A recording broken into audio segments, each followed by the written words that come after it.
با مقصد ترغیب و تشویق طرز حیات سالم و جلب زنان و بانوان به ورزش و با افتخار روز تأسیسیابی حزب خلقی دموکراتی تاجیکستان با اقدام کمیته اجرایی حزب خلقی دموکراتی تاجیکستان در ناحیه فرخور مسابقه کشاد بازی والیبال برگزار گردید. این چاره‌بینی با اشتراک 31 دسته‌های والیبال بازان از تشکیلات‌های ابتدایی حزبی از دهات‌های ناحیه مدت یک ماه ادامه یافت. بازی‌ها میان دسته‌ها همه‌روزه شوق‌آور گذشته از تماشای آن مخلصان زیاد این نمود ورزش را به این میدان جلب نمود.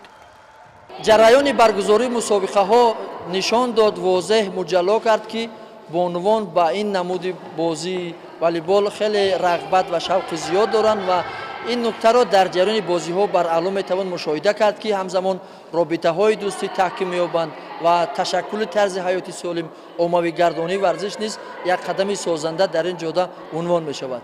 قسم فینالی بازی بین بانوان دهخان آباد و دهات سرخاب شوق‌آور گذشته با غلبه والیبال بازان دهات سرخاب انجام یافت.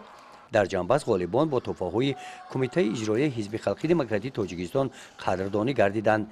طبق نقشه کمیته اجرایی حزب همین گونه چاره‌بینی بین جوانان تشکیلات‌های ابتدایی حزبی دایر کرده می‌شوند.